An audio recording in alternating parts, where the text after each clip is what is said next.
so far as athletes, high school that's looking, that want to play at the next level, it's something you really have to ask yourself because, it's no joke. Like, it's not easy, but the grind and that feeling or knowing that you succeed is worth it. So it's like something you really want to ask yourself. It's like, if this is something you want to do, are you willing to do it?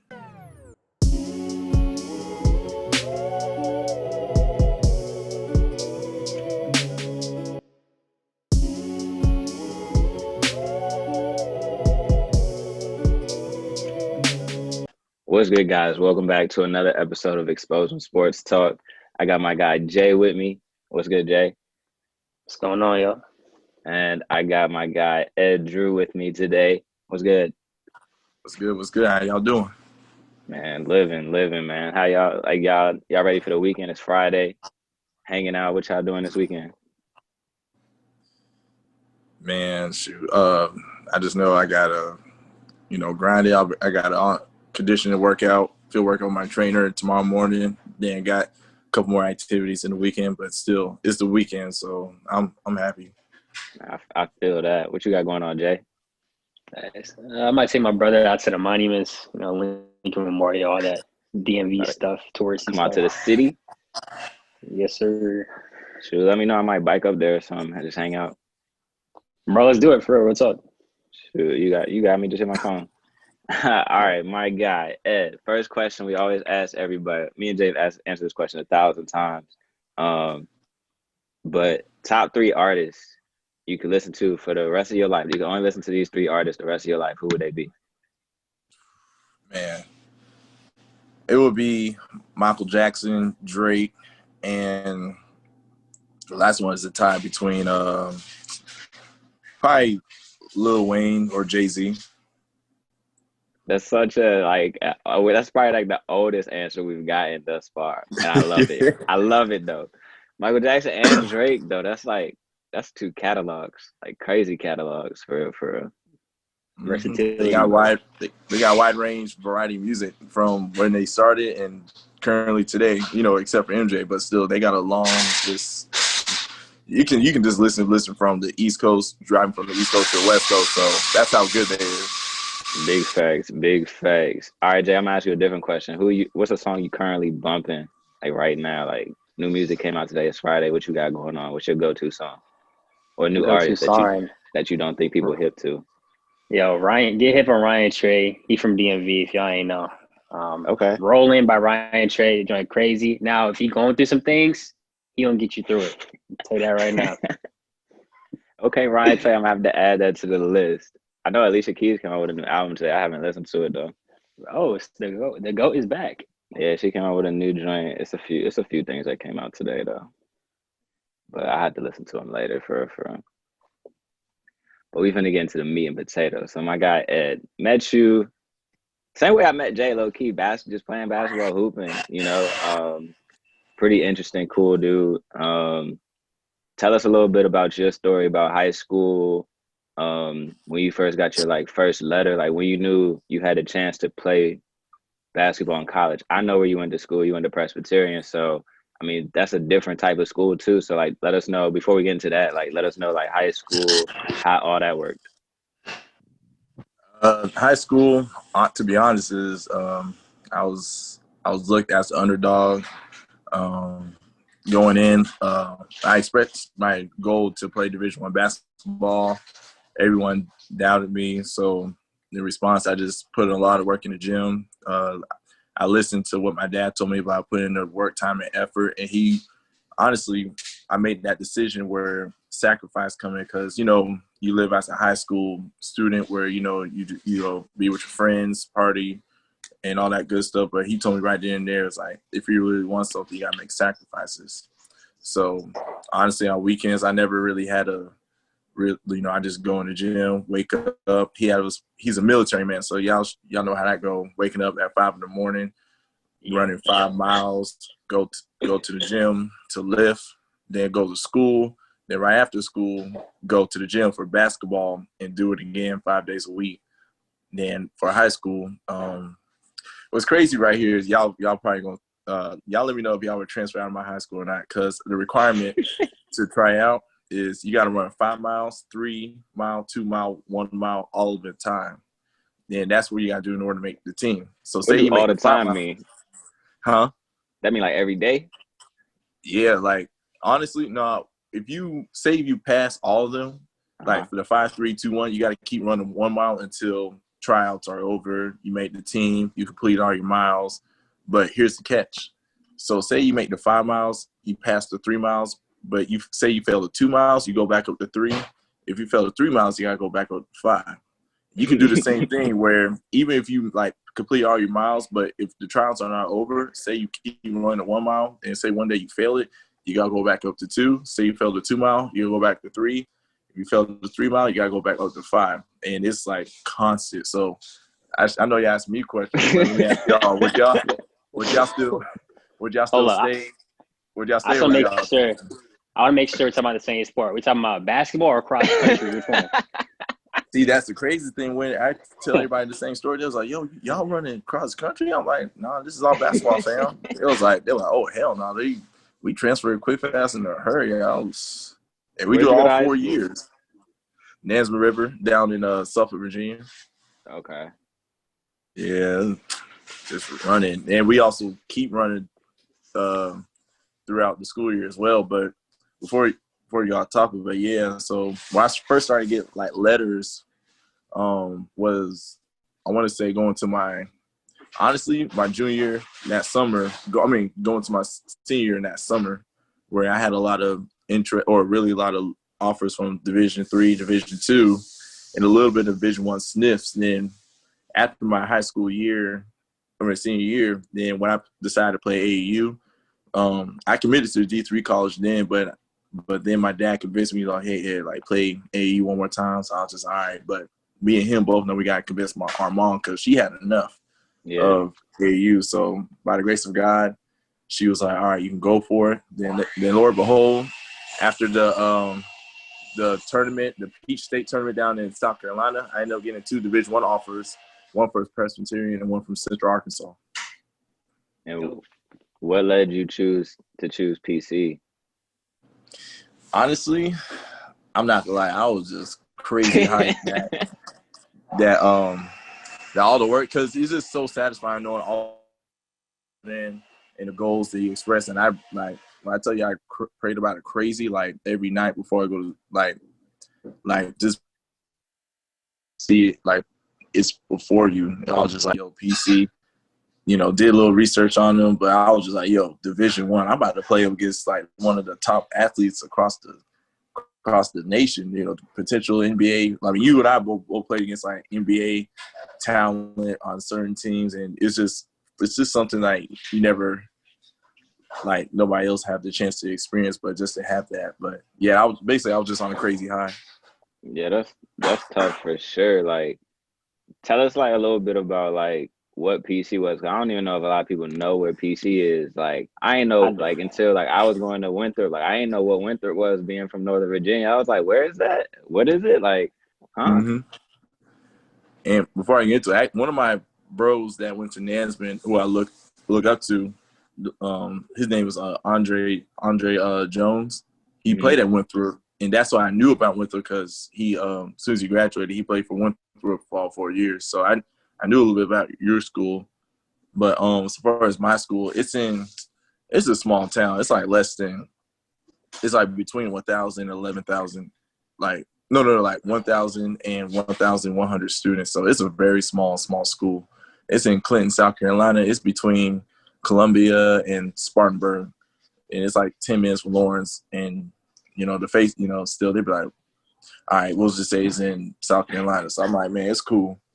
So that's a fact. What conference is that? It's in the Big South. Yeah, Okay. We was in the same conference, so it was pretty funny to meet that way. I know. So going back from going back to high school a little bit, like, what would you give advice to a kid nowadays trying to get to that level? Because I know you said D3 and you like had already committed, and then like D3 to D1 getting that offer is a huge jump. You know what I'm saying? And you said you had D2 offers too, but you had committed to a D3. So like, one question we ask this to everybody: do you think there's anything wrong going D3?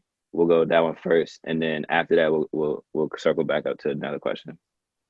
Oh yeah, nah. There's nothing. To be honest, there's really nothing wrong going Division III because the school I went to for Division III, their conference is the ODAC, the Old Dominion Athletic Conference. Yeah, they're crazy tough. And honestly, here's one story where people are.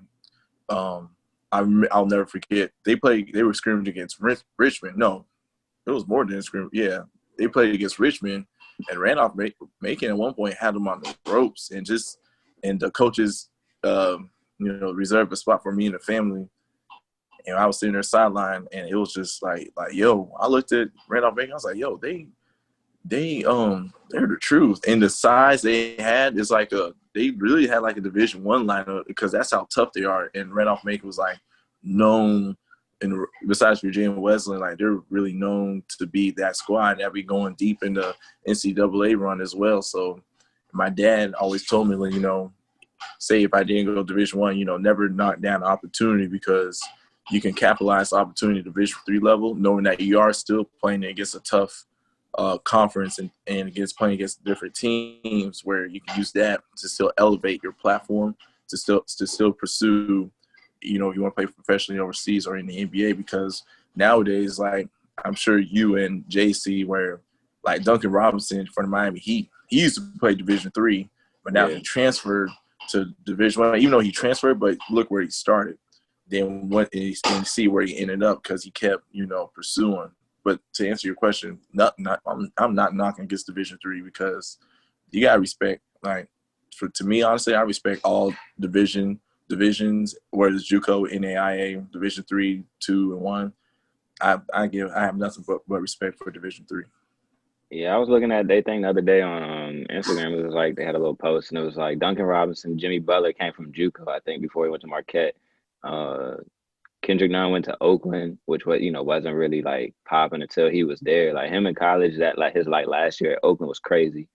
And there was one more person, Jay Crowder. He went to like Central Arkansas or something like that. I don't know. Don't quote me, but like I don't know where exactly. But it was like schools that you probably never heard of, and they look where they at now. You know what I'm saying?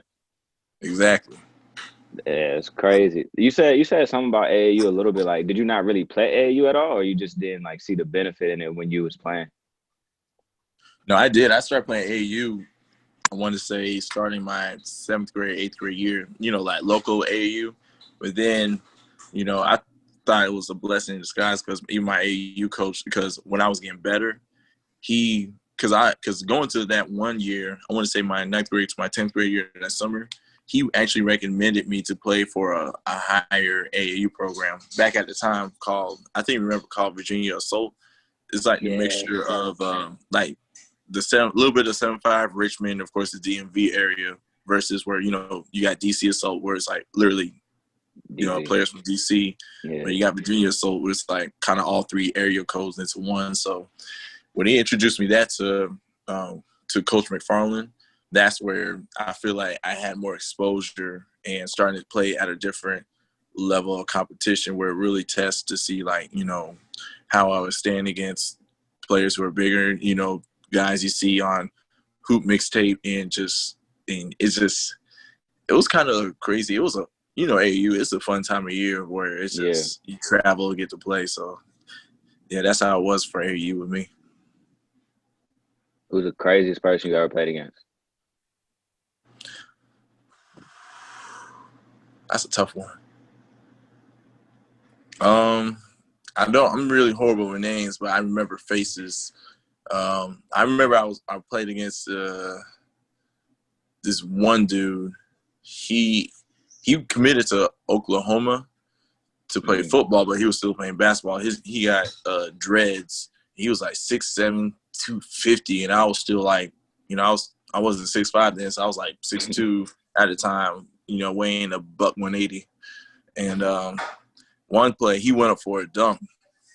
I remember I challenged it. I don't know. Ask me. It's basketball. I was just in the moment. I was just like, I'm gonna go for it. Then I completely missed the block. dude, son, he almost baptized me in the name of the Father, the Son, and the Holy Ghost. And I remember I saw my life flashing. Yeah. But the lucky part was like he dunked it so hard, but he missed. But the ball hit the ceiling. I kid you not. Everybody was like, "Oh shit!"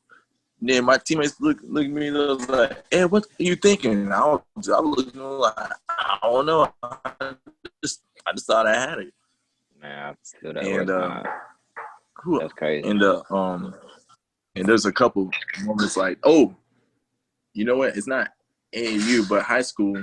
I remember we played against Kyle Anderson, the dude who used to play for the Spurs, and now playing for the Grizzlies. He was moving slow as hell, but yeah, that dude was a bucket. You can move 5 miles per hour, but he dropped like a smooth.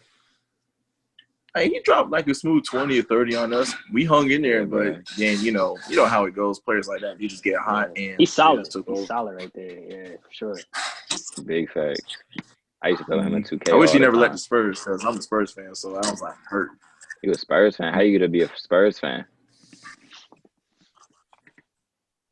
Well, from Texas, I remember watching them play in the championship against the Pistons, and I was a big Tim Duncan fan, and I always make an argument why he's the GOAT, because even to this day, I mean, I kid a lot right now, but at a serious note, because I was like, well, I always get people mad right here. I was like, well, he did beat LeBron in the finals 2 times, so, I mean, I'm just saying he has 5 chips, 2 MVPs, 2 final MVPs, and I know this off the dome, so I was like, in stat for stat, he was the best power forward. Even better, I think he's better than KG. KG's like my close number 2 power forward.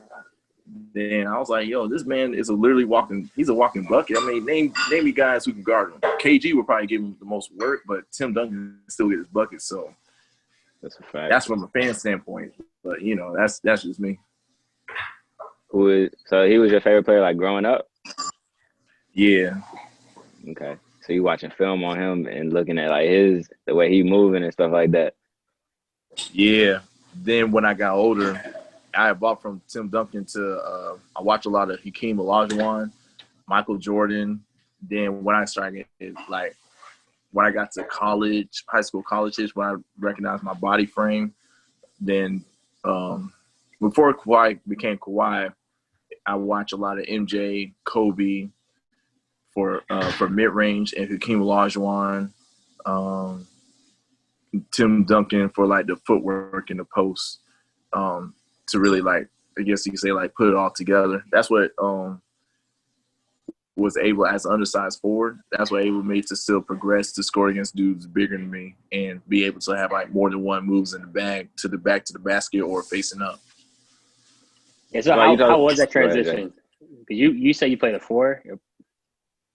The 4 and the 5.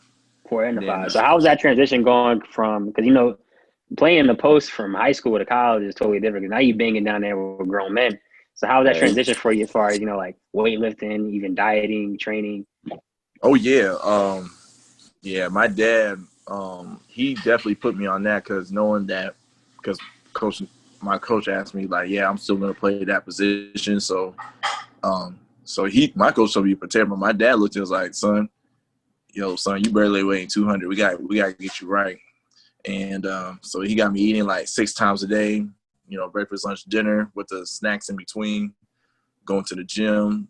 I'm talking about push-ups when I wake up, afternoon, going to sleep. Yeah, I remember going from 200 to 215 by the end of my freshman year, getting built. Then sophomore year, I came back 220, built. Then and I recognized it's starting to work off, because I have people come by like, dang, you built like a linebacker. I'm like, oh, I never heard that before, because my nickname my dad gave me was Stick Man. So I was like, I call him G. I was like, G, you can't be making fun of me no more, because you got your boy looking built. So, but I feel that. I was like a $120 playing power forward in high school, skinny dude. I shot at 6 inches one summer, and then they was like, oh, and you athletic, man. You playing power forward. I was like, what? I'm not out here trying to post nobody out. I'm out here just trying to get hustle plays, rebounding. It took me to go to prep school to and AAU, where I played guard a lot. So it was high school. I had to play that sacrifice and play that position. And then once I got to prep school and AAU, that's when I got to like rock out as a guard. So that was like, it's pretty funny like how when you have that certain like standpoint, how it helps you. Cause like it got me used to banging bigger people. Like I wasn't afraid to bang with bigger people till I got to college. Cause I was like, I wasn't afraid, but like I was like, some of y'all are pretty too big for like, You gotta know your limits, bro. Yeah, I was like, this not it. I was like, this college nigga hole, we got 7-footers. I was like, this a whole nother level. I was like, nah, that's not it. So I definitely feel that one, bro. Did you ever think about transferring in college? Yeah, nah, it definitely did, especially sophomore, no, junior year. It was just that point. I mean, you and I both know how my coach is. He on 100 all the time. I just felt like I wasn't getting enough love. Even when I step on the floor, I just, always, impact something away. Even I'm not scoring, I'm rebounding, defending. Then it was that choice where, because it was the same way in high school a little bit, but then back then in high school, I stuck with it and still getting like still getting accolades then. So college, I was just like, I'm a year out.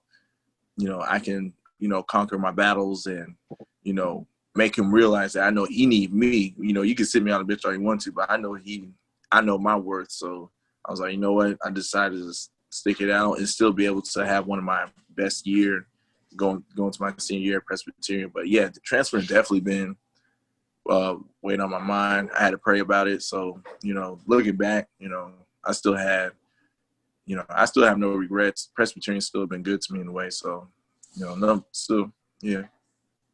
So how was it in college balancing your athletics and your academics?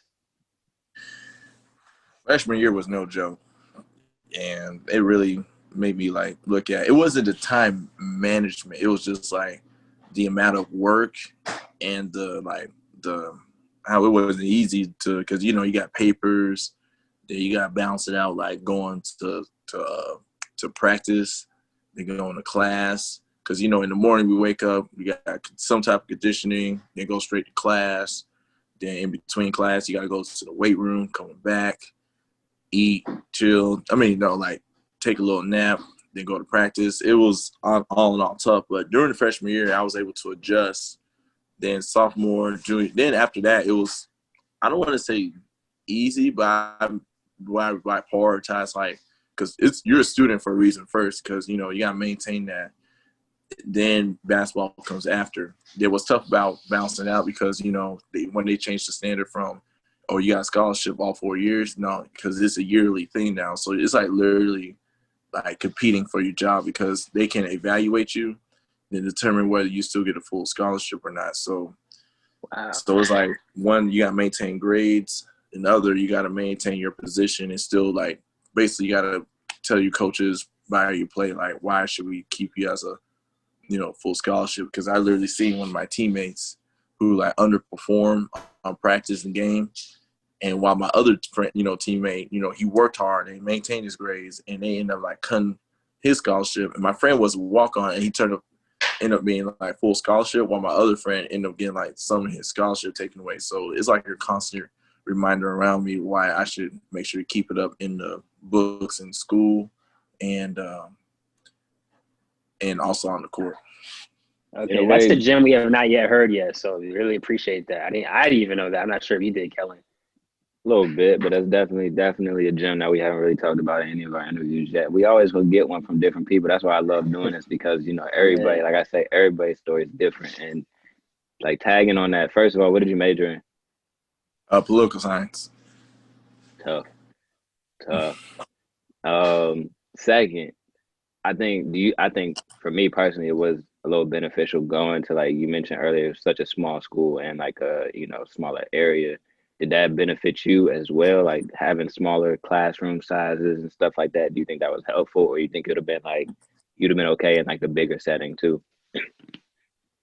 Man, no, I loved it, because for one, like everybody knows everybody as far as like school standpoint, where the professors like you get more access to them. Like you email them They email you back right away. They send you like when and where, like what time they can meet with you. They'll sit you down, hey, they'll point out like what you need to do. It's just the whole having that accessibility to that us students have to them, where it makes our life more easy versus like I imagine, or when I visit some of my friends in a bigger school where I don't know if it's the right, don't quote me on this, where say if you try to meet with a professor, they don't recognize you by name, but by number, like number such and such. Yeah, like number this, you got a meeting with the professor at this time only for a short amount of time because, they got 100 more kids they got to deal with. No diss to them because, that's hard. Big school, a lot of kids, that's tough. But going to a small school is like, hey, yeah, you can meet me at this time. And here's my personal email. If you have an email, shoot me anytime and I'll get right back to you as soon as possible. So small school is, yeah, definitely, for sure. I definitely feel that vibe. Did you ever have I know I had a couple. Did you have any teachers that just didn't like you because you played basketball and like they didn't care if you missed class because you had a game? If you missed the quiz, they're like, you ain't making it up. Like I had a couple teachers like that. And normally it was like the oddball classes, like theater, like like just random classes. Like, but it was some teachers that was like that. Did you have any like that?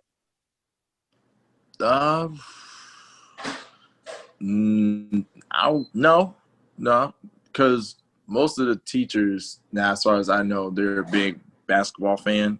Yeah. And you have some of them that actually show up, and others be like, "Oh, you're a basketball player," But they do give us a little like, "I'm not gonna go easy on you because you play basketball." But at the same time, they're still like nice to you at the same time. So far as like, and plus, if you like talk to them, like if you show them like how they give us syllabus and we give them the schedule, as long as like you communicate with them, like it's all good. But I've seen a couple where teachers can be enemies if you like don't talk with them at all or just not showing the class, not turning assignments. Then I literally seen where teachers like, no, we ain't effort with you. So yeah, it can get crazy. I've heard a lot of funny stories about like just the situation where teachers just don't care. But sometimes people just people always have stigma about athletes too. Like we don't do our work, we just be lazy. Like I'd be like, bro, if you'd have known all the times, man, it's tough for real. And it's like it's really select few that's cut out to do it. But I honestly, like for me personally, it made me who I am today. Like you said, time management, all that kind of stuff. Also, like all three of us got a military background, which is kind of funny too. But all that kind of help ties in. But basketball definitely, just playing any sport in general, not just basketball, but it gives you those like life skills that you kind of like you don't really get just being, I don't want to say normal, but like just going to school. Mm-hmm. Big facts. All right, one more question. Well, I mean, not one more question, but additional question. When did you realize like basketball is a business? We ain't really talked about this with nobody really like AAU. Was it high school? Was it college where you realized, like you said, somebody lost their scholarship and you realized like I'm competing for that thing? Like when did you realize like this is like a job for real, even in college and high school? I want to take it as far back as transition from middle school to going to my freshman year of high school. Then because my dad really instilled having that hard work ethic, then you're going to get a lot of results from it. But here's the thing that always stuck with me. Like when you say, because I'm going to throw this for example. So say you want to play Division I. He said, because when he asked me, Ed, do you want to go Division I or you want to play? I tell him I want to go. See, he was like, but here's the thing. Don't just go to Division I and say you made it. But you got to show everybody why. But you got to play and show everybody why you earned that. And consistently do that for every practice, game, no matter what event. You got to keep showing, your coaches why you deserve to be here and playing. Not just here, but to be playing. And you got to keep that up because, like you said, we all have military background. Because every day you got to constantly prove why you deserve that. Because there's somebody out there across the world or in your neighborhood or across the nation where there's somebody working harder than you. So you got to double that. So that's where that work ethic comes in, and you got to work harder than nobody ever, pushed you before. And it's a discipline thing mentally too, because you can honestly, like, we all can just wake up and be like, nah, I don't got it. But then you're just going to be like, nah, because if I don't get in today, then somebody's going to take my job and I'm going to be on the back seat. So you got to be your own driver. I feel that. You talk about mental a little bit. This is something I want to touch on. I've never really talked about this with like any of our interviewees or anything, but like, was it stressful at all? And like, if it was, like, the process just being in college and being an athlete, like, I know times could be stressful for sure. And I know people that's like falling off the deep end, just because stuff was too stressful. Like, if stuff was stressful, I assume it was, how did you cope with stress and just like dealing with that mental aspect of it? Because a lot of people, especially kids, they don't really factor in like the mental, and especially guys, you know what I'm saying? Like, I'm too tough to cry kind of thing. Like, you know what I mean? Like everybody kind of has that like mentality that guys are like, you gotta be hard all the time, or, you can't show emotions. But like, if you were stressed or anything, like, how did you cope with kind of like that kind of stuff?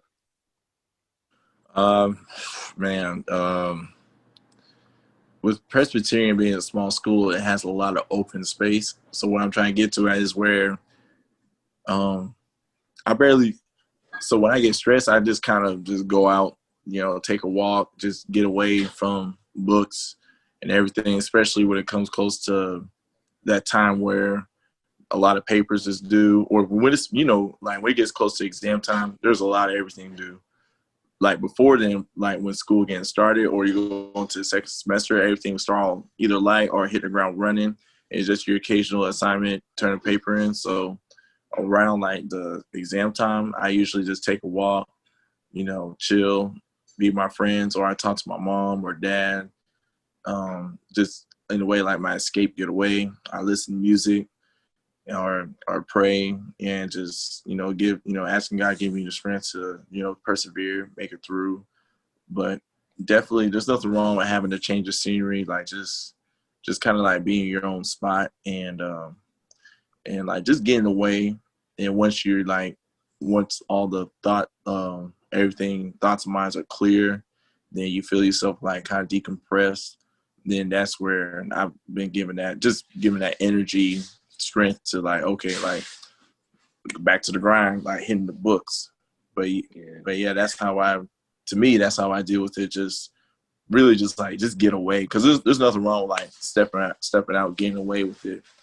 I mean, just getting away, then come back with the renewed mindset, new energy, and going back to it. For sure. I'm gonna ask you too, Jay. How you deal with stress a little bit? Stress, man. I'm a poet, bro. So I be turning pain into poetry. It's like, nah, that's so cliche, but yeah, I do like to write a lot, man. I like to write. Working out, getting that energy out. As we're all basketball players here, touching the ball is nothing like it, in the gym by yourself, just getting shots up. But really anything to get your mind off the situation. But honestly, this whole pandemic, it kind of forced this. Mental health was a big thing, but I think for me, I kind of took it as, all right, locked up in this house, so it's now just me and my issues, whatever problem it is. So I had to face that head on. So now I'm like coming out of this pandemic, like, yeah, that was before I had the issue, but now I feel like I've overcame that. You know what I mean? So just from those things that you said too, like, this kind of those mind exercises to really cope with what you're going through. Yeah, I definitely feel both of those. Big facts. What about you, Kel? How do I asking me questions? How do I deal with it? I definitely write a lot. I love music, so if it's like music is low key like an escape for me. Like whether it's just playing piano, just rocking out for a little bit. I taught myself like just for fun, and I was like, it's just something relaxing, something I do. I haven't done it in a while, honestly. I probably should do it. Here we're gonna talk about it after this podcast. we gotta do a project now, man. I got something in mind. Bro, go ahead. Let me know for sure. But I like music definitely is a good escape. Basketball always. Honestly, just hanging out. Like I like being the only child. I like being around people sometimes. Like I like being to myself to an extent. But if I'm just like around people and it's good energy, good vibes, we don't even gotta do nothing. We could just be hanging out at somebody's house, just all together playing a video game or something like that. Like, that kind of just takes my mind off of, stuff that's going on, and, I don't have to worry about as much stuff as, that I think I do, or like I'm not, like things aren't as bad as they are. So, like you said, praying as well. Um, just getting out and just trying to decompress everything that's going on, for sure. So important. That's So important. the first time somebody asked me a question. I like it. For sure.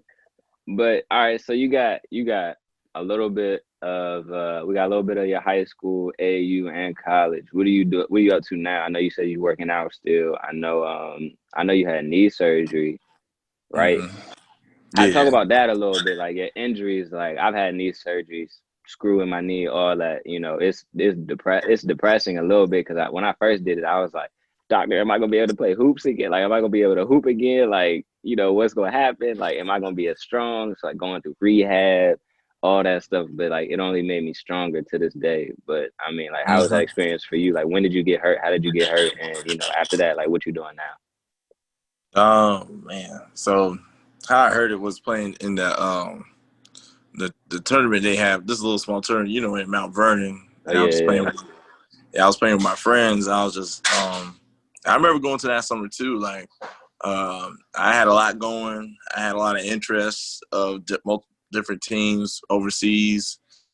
Then, I was just working out hard. I was just going at it every day. Never give myself time to rest.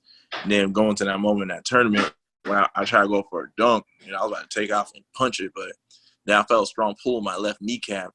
Now I landed awkwardly too, so you can, after you record it, you can block out this for the viewers because I'm about to go into details.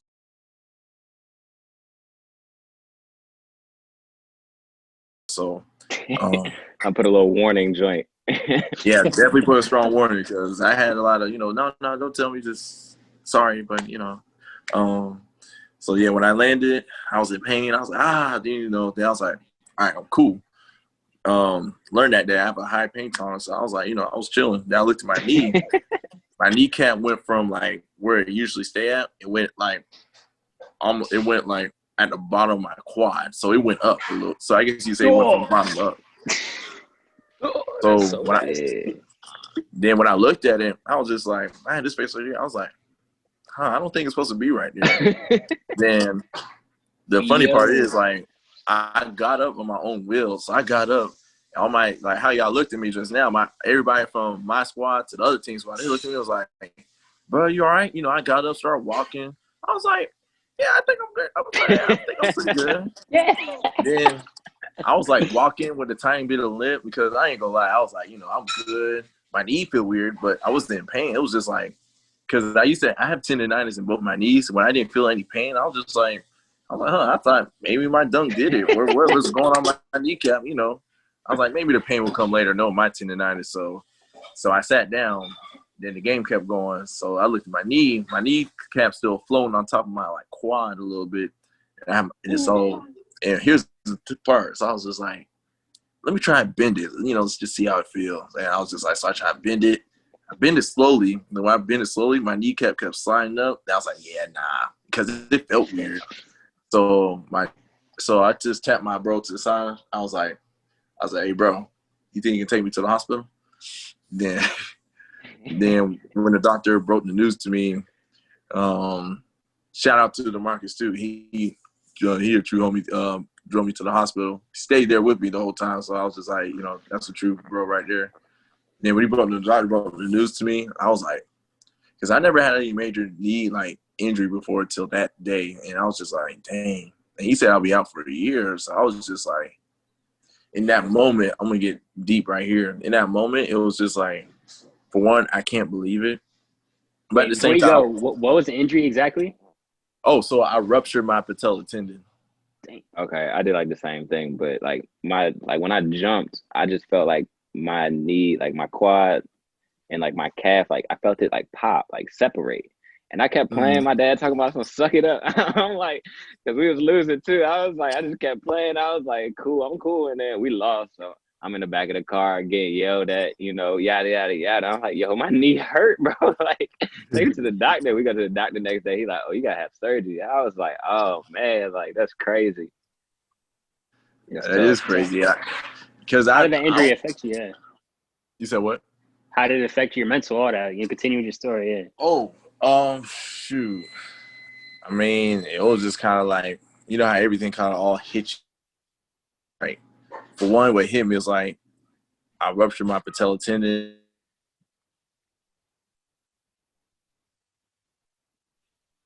And, he said I would be out for a year. Then it was just like, dang, like everything I put into that summer, it's got to be put on hold because I got to get this fixed up. But at the same time, crazy parts where like I wasn't really like, I understand where it all happened because for one, because I'm a workaholic, I was in the gym a lot. I never give myself time to rest or to really recover.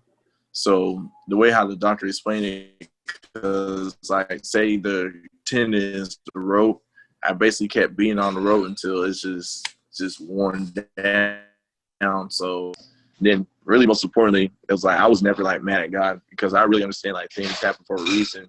It was like a good reset to where how I view my relationship with him because I guess realistically, because before I was like, I'll never put basketball on top of God.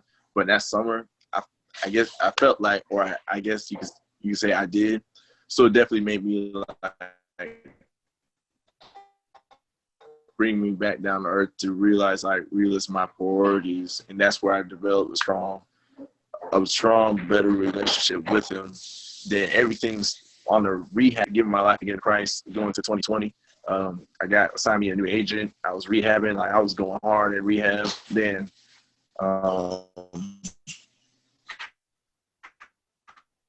is it cutting out for you, Kellen? Then things like each month going to this. Okay, what's up? No, I was just cutting out a little bit, but you good. All right. I think you're all right now.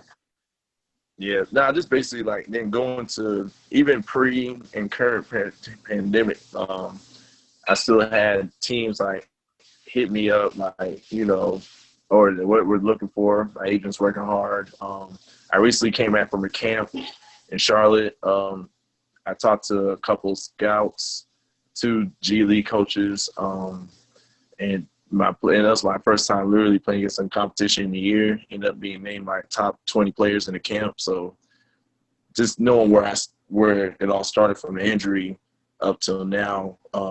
But I guess to answer your question, like, hey, I'm still pursuing to go back overseas. In the meantime, I'm working in Dominion Youth Services, and I'm also a trainer at Evolution. So to like, work, keeping going in the meantime. But, I feel like I want to keep going because I know I got a lot left in me until I can like put it up and be like, hey, I gave everything I got and call it a day. So I just feel like my story, I didn't want my story to end there. I just know I want to keep writing it till I got nothing left. Wow, that's a great story, man. Really appreciate you sharing that. But your story brings up 2 points, especially for high school athletes. One, the thing that we've all been, stressed, like that's been stressing our heads, nailed in our heads, like education is important because you have something to fall back on in case you do get injured, But another thing is how can we prevent these injuries? And like your doctor said, brought a good point. A lot of studies are showing a lot of kids are tearing the ACL at 12 years old, 15, younger. And the issue is as athletes, we're not taking breaks. That's what I was going to bring up. Exactly. We got in-school season, then we got AAU. You might play a different sport. You're not giving your body no time to rest, so it's going to wear out, like you said. So what would you tell younger athletes going to come up now, as far as based off what you've learned from your experience? Definitely in high school where, because like you said, you play literally basketball is literally a year round. You got summer, fall, winter, spring, all over again. And what I would tell my best advice is like give yourself time to recover and rest. And I know it's tough for, especially to tell the parents like, if you could share this with parents, like parents too, like, really listen to your kid and make sure like their bodies are straight, give them time to recover. There's nothing wrong like taking a day off or two, because the quote, like, work smarter, not harder. And that's the biggest thing I learned from the surgery.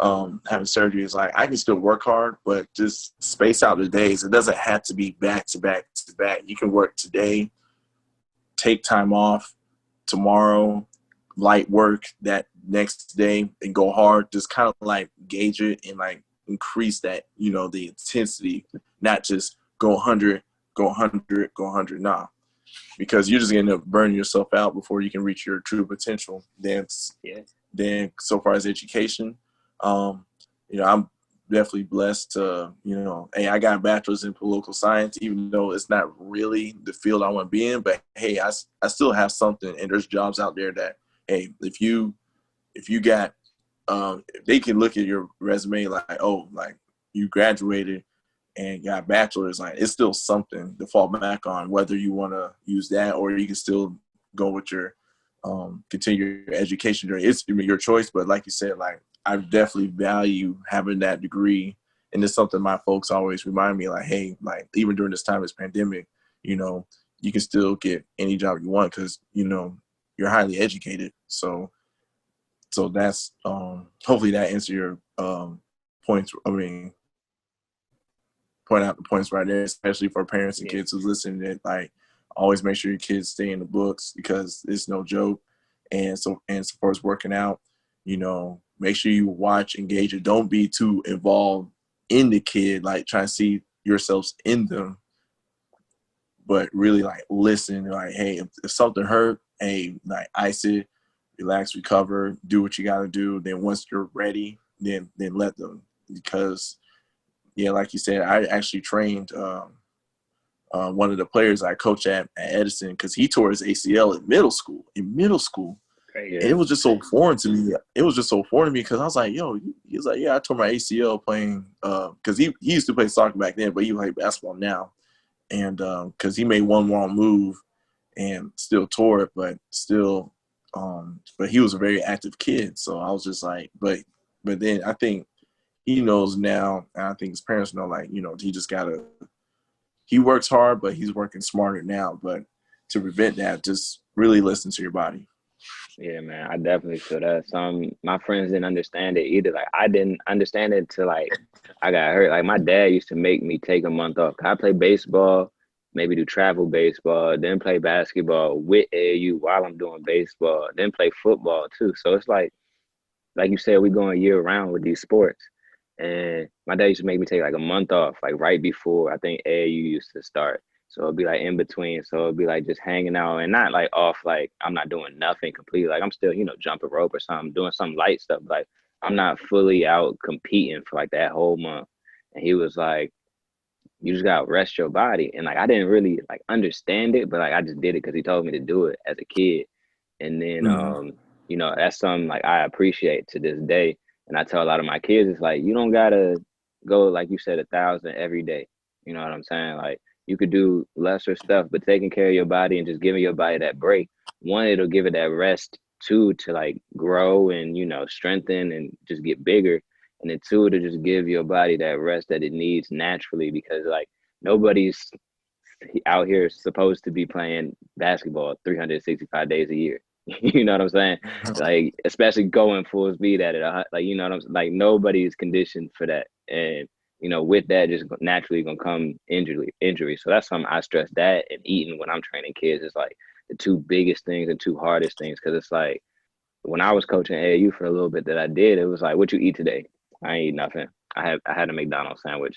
I was at school all day. School lunch was nasty. I'm like, bro, and you wondering why you playing bad. Like all of that correlates. And I think that like one of the, I had a trainer that when I was in high school that, fortunate enough to train a lot of NBA guys and stuff like that. And that was something he instilled in me, was like, and he helped me get bigger and stuff. And I'm like, he was like, this is more important than the training we doing. And if you're not doing this when I don't see you, none of this matters. So I definitely, I'm on track with what you said with all that. So that's pretty dope insights. That's my gem that I take away from this one too, for sure. Because it's always gems from all of these interviews, for sure. All right, last question we always ask. I don't know, Jay might have another question after this, but this is the last question I always ask. What, one thing we do at Exposing Sports is life skills is a big part of like what we do.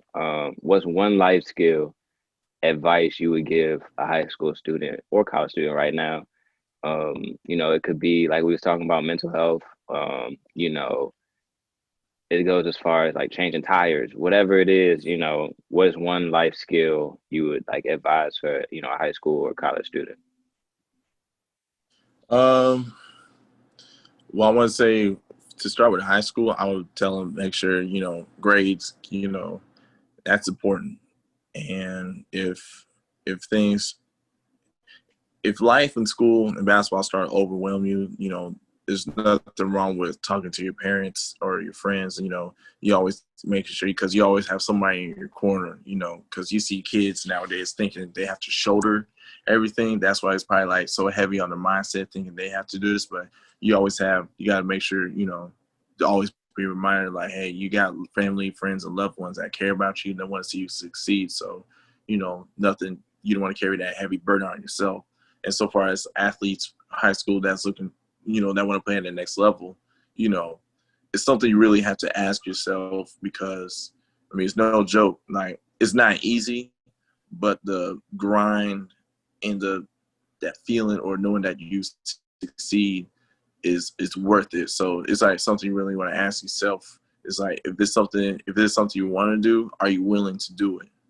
So that's something that, and also too, you got to be more dedicated as a student, being able to have the grace to go to that school and having that whatever skill, because you don't have to, because y'all two probably hear it a lot, like, you don't have to be the top lead. You have to score a lot of points, because what stood out to me when I was to high school, when the coaches found me, is like having the ability to defend and rebound, because everybody can score a basket. It's you got to separate from that one thing you're really good at and really like utilize it, then everything will fall into place. So going to college, I was just really give it all you got, because that's something you want to live with, that shoulda, coulda, woulda, and something you wish you had done, but you can say that you have done and enjoy it, because college, like, college is such a fast experience, because it's already been 3 years since I graduated college, and looking back, like, dang, like, man, it's already been 3 years, but at the same time, I have no feeling or regret, because you gave everything all you can on the court. Then so far as in school, definitely, you probably hear from teachers all the time, but hearing from young adults at our age, like, you really got to make sure you prioritize like having time management, because if you're able to do that, then college is actually pretty fun, because you're able to do your school stuff and still have that social life at the same time, being able to balance. Because if you put one thing on top of the order because you want it your way, then you're gonna find yourself in the struggle. Then so far as being an athlete in college, make sure you take it serious. Give it everything you can on the court, even if it's in practice, and just really pay attention to listen, and value every teaching and knowledge that they want to give to you, so you can pass on, like how we're doing here, like, so we can like keep passing on knowledge and wisdom, so the generation will be ready to come, so we can make it a recycle or make it a cycle. So hopefully that's good right there. Big facts. Jay, any last questions? No, not at all, man. Thank you so much. Thank you for your insight and your perspective. Really enjoyed this one, for sure. Yeah, bro. I Appreciate it. enjoyed I'm glad. this one too. Yeah, I appreciate y'all taking your time to interview me. I appreciate that. Man, anytime, my guy. I got some gear for you. I got a shirt, and it's like our first, gear. There's some gear too, but everybody that's doing an interview, I got a free shirt for them. So I'm gonna link up with you for sure and get you a shirt. I probably, if you're not busy this weekend, I just drop it off or something like that. I gotta drop another one off anyways. But yeah, just let me know. And if that's it, Thank you guys for joining us. Got my guy Ed Drew. Best of luck to you. Triangle still playing and everything. Glad to hear the knee is doing good. Glad to hear you still back hooping. Next time you go to Charlotte, let me know because I would definitely pull up. Jay definitely will pull up too. Charlotte, what you mean? Hold up, bro. Hold up. Charlotte. Oh man, my man's been. Oh, where'd he go? What you mean, bro? The Charlotte, bro. What's up? You already know how we do out here, baby. Carolina, baby. Y'all you already know what's up. Bro. Washington football team. We want to know. That's how I'm rocking. That's how I'm rocking. Anyway. I'm sorry. I'm hurt. I'm an Eagles fan. Y'all really did that, man. We were up 17-0 too. I've never been so sick in my life. I didn't even get to watch the game. I was on the plane coming back home. I was like, we won? I was like, oh, let's go. Yeah, I was like, I bet you came home happy. I was like, oh man. But yeah, again, thank you, my guy. Definitely got some gear for you. And I hope you guys tune in. Every time we drop a video, make sure y'all turn on those notifications so you don't miss any of the gems that any of our interviewees be dropping or just any of us be talking about. You don't want to miss it. So see you guys next time.